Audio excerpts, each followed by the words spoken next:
A lot of people can live with themselves. That's the first thing. A lot of people can live with themselves, look in the mirror and say, I'm okay with being afraid. I'm okay with going on this easy highway over here. The easy highway has all these fucking signs and shit, directions, how to get somewhere. And you have to first be uncomfortable with how you feel about yourself. With that voice that a lot of us like to run away from, we all have it. We all have that voice that's saying, hey man, you know, you're kind of wimping out right now. You're kind of being a little punk right now. But a lot of us say, okay, that's okay. It's okay to tell these little white lies to ourselves. So we first have to face the real you. The real me is David Goggins. The real me is the guy looking at you right now saying, I don't want to fucking be on this show right now because I used to stutter as a kid. And I'm afraid of that. I'm afraid that here in a second, I'm going to start fucking stammering and stuttering and the whole world's going to know that I have all these issues. But that's when I see right now, okay, Goggins, you got to go on this fucking show. That's Goggins. Goggins is saying, okay, David Goggins, you're a punk. Life made you this way. We can't live like this. We can't live in fear. We can't live in judgment. We can't be afraid of what the fuck people right now are looking at me saying about me. We cannot be afraid of that. That's Goggins. So in that accountability mirror, I call it, I got real with myself. And I said, you have a third grade reading level, which is hard to admit when you're a junior in high school that you copied on every single thing you did because of fear they're gonna put me in a special school. We all know what special means. I'm gonna have a title on myself the rest of my life. And being cool, you don't have a title on yourself. So I started cheating. I was dumb. And people say, oh, you know, you have a learning disability. I had a learning disability, but I realized I was lazy. So I called myself out there. I called myself out every which way possible. I didn't call myself out, I was just honest. I was honest. Look at yourself, man. Look at yourself. And it was that day, in a couple of days after that, I just got real with myself. And every day I came home, I called the accountability mirror. What am I gonna do today to change what I see in this mirror? Whoever I am, you're gonna see me. You're gonna see me for who I am, because I need to change who I'm not. And that accountability mirror just became raw. And when I became fat over the years, because I fell back in the hole, I called myself fat, because I was fat. And people don't want to do that. They want to say, oh, don't call yourself fat. Don't call yourself dumb. If you're not real and raw with who the fuck you are, nothing's gonna change. And in this nice new world that we live in, we want to hear, you're just a little big. No, man, you might be fat. And it's okay to hear that from yourself and from everybody else. So that's where it started at. And it's raw. It gets ugly sometimes with me in that mirror, but I'm also proud of myself to be able to tell myself that and then fix what's in that mirror. You have to live in your own fucking world. You cannot judge yourself. That's why social media and all these things are horrible. You can't judge yourself off of the so-called competition that we have made up in our mind. The things that, how people look, how people act, how smart someone is. This is a race that you run completely alone. And you're all by yourself. I had tons of sticky notes all over my mirror. It wasn't like, be better than John or be as fast as whoever. Okay, David, yesterday you did this. Today, our next goal for the week is this. So I had a year goal, weekly goals, daily goals, hourly goals. I'm a big guy in visualizing. I'm a big guy in making a world. It may not exist. To me, it does. To me, it does. And I'm overpowering myself every day. And you gotta find tools to do that. That's the tool that I use. So that's what it's all about. The most important conversation you will ever have in your fucking life is the one you have with yourself. You wake up with it, you walk around with it, you go to bed with it. Eventually, you're gonna act on it, whether you're good or bad. You have to. That's why the whole thing about this book I have, it's about you. It is about you. It's strictly about you finding who you are. So many people die, live 100 years, never fucking know who they are. Never know who they are. You have to look in that mirror and know there's so much more in here, man. Because I could literally right now be a 300-pound guy spraying for cockroaches still to this day if I did not look in that mirror and say, there has to be more to this. This can't be it. And then willing to go into it, dive deep into it, and give all I have to find it. We don't want to suffer. We don't want to feel discomfort. So the whole time we're living our lives in a very comfortable area. There's no growth in that. So for me, I realized that. The reason I became 297 pounds is because that was comfortable. What was very uncomfortable was running. What was very uncomfortable was being on a diet. What was very uncomfortable was trying to face things that I didn't want to face. If you constantly run away from things that you don't want to face, how is there growth? How is there mental toughness? I can give you a class all day long about self-talk, visualization, eat an elephant one bite at a time. But if you're never putting yourself in a situation to actually practice these things, you're never going to grow. When I couldn't read, not like, hey, you have a learning disability. No, I cannot read. I have a 4th grade reading level. I'm struggling. And sometimes I call myself stupid. Not in a way to put myself down. So don't take it like, my God, those are so hurtful. Yeah, they're hurtful, dishonest. The conversation has to become an honest conversation of where you're at mentally. Where am I at mentally? I look like shit. I feel like shit. I'm falling behind in school. I'm lazy. My house is a mess. You have to look at what it is and call it what it is.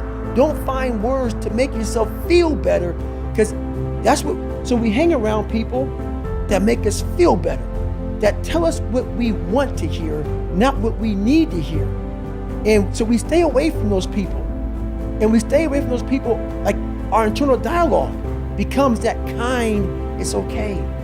It's not okay. So that's where it starts. It starts with that accountability of it's not okay anymore.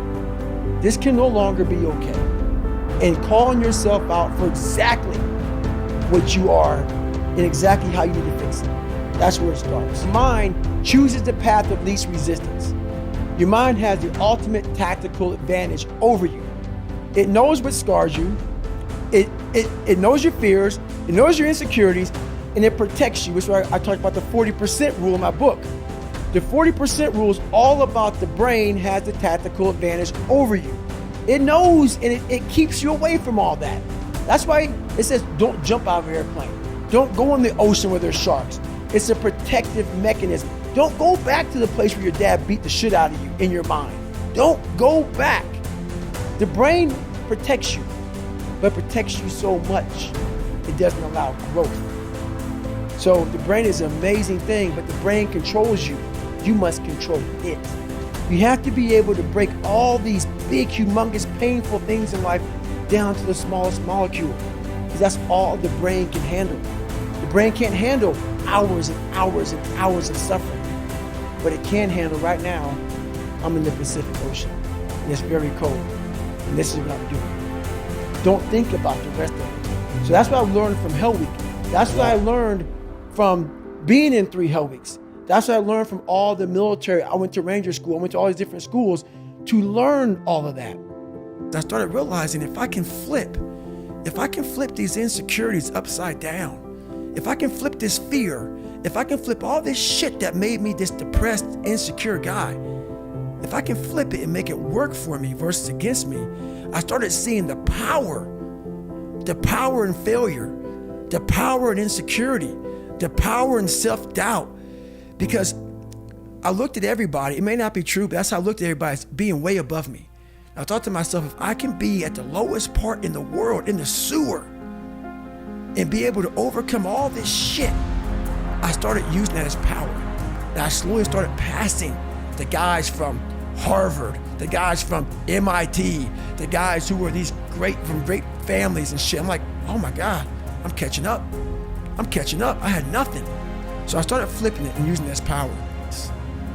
If you walk into any kind of event, whether it be physical or mental, if you walk in with already putting that block on your mind of, man, this ain't gonna happen. People go, how did you run 135 miles to Death Valley? How did you run 100 miles with no training? Because I went into it not thinking, I can't do this, man. I went into it with a strategy. I had an open-mindedness. So until your mind is open to the possibilities that I can do this, you would never be able to do it. Once the mind starts to believe it can be achieved, it then, only then, does it start to break down tactically how we can do this. Until then, you're gonna always lose. I have so many conversations in my mind because so many times I want to quit. Sure. But this is what it is. This is what I figured out. I was so afraid of myself that I had to figure out I became a master of my mind. People, when you're afraid of something, you have to master it. That's how you start to overcome it. So what I realized, when I get to that point where I want to quit, everybody, they get to the point where they want to quit. This is what happens. The mind tells you, let's go home. Let's take a warm shower. Let's get some food. This is not right. This is that. If you cannot answer the questions at that moment, because your mind's gonna start giving you all these questions. And if you can't answer them, you're going to quit. What I realized when I was going through Buds, Ranger School, all this 100-mile race, 200-mile races, pull-up records, my mind would come creeping in. Like when I was doing 4,030 pull-ups at 2,000 pull-ups and my hands were ripped open, my mind said, look, brother, we've done all these other things. You've proven yourself. You're good. If I didn't have the answer to respond to my mind and say why I'm here, why I'm doing this, you will always lose that fight. You have to have the response to what your mind is going to tell you. And another thing about that is self-talk. A lot of people have like these big four on mental toughness. All that shit is crap about self-talk, visualization. It's true, but the thing about self-talk and all these things, they ask me, what do you think about when you're on mile 100 of a 205-mile run? What are you thinking about when you realize you've run for 24 hours and you have 24 more hours to run and you have another 105 miles? What goes through your mind? What do you say to yourself? I want to know.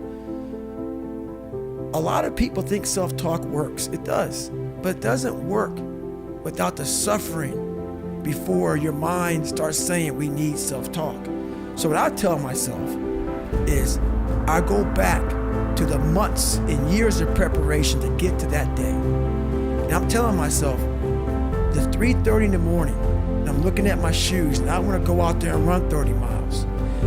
I have to, in that second, in that moment of this self-talk, my mind saying, you gotta find more, I once again calm down, go back into my mind, in my cookie jar, I call it, and I have to reflect back on the shit I did to get here. The reason why we go back to old habits is because our goals are too lofty. We're not achieving our goals fast enough. So what happens is, you know what? Oh man, we're very impatient nowadays. For me, it was good. I didn't have a phone. I was out of this world by myself. It was a race against David Goggins. It wasn't a race against, God, I want to look good for this person or that person. It was me. I got to change myself.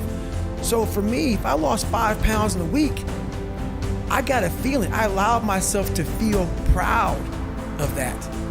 I didn't look at, I got to lose 106 pounds. I'm like, man, I went from 297, now I'm 292. In 1 week, man, I'm killing it. We're not proud of ourselves for the small accomplishments. What we need is this monstrosity of the thing to happen and say, I did it. Nah, there's a process that you have to go through, and patience is the process. And if you don't have patience, after a week, I haven't lost 30 pounds, man, I'm done. I'm over it. So that's what I found out with people, man. They're not patient enough to realize and to enjoy the moment, not live in it, just enjoy it. There's no finish line in life, but enjoy that moment. Roger that, man, I lost 5. Let me go 10 next week. And you have to learn, what do you want in your life? We have so much influence coming at us that we are so lost. We don't know what we want to do because we don't spend enough time with ourselves. You have to learn to shut off a phone, shut off a computer, shut off a TV. And it's okay to sit in a room by yourself in a chair and just think about you, where I want to be, where do I see myself tomorrow, the next year from that. And it takes a lot of self-discipline to be able to do that nowadays, because you want to be so attached to everything. You want to be so caught up with the world. The world's moving too fast. The world's moving so fast that you're trying to keep up to the point where you lose yourself in the world. So you have to take that time and go to that dark place in your mind and discover who you are.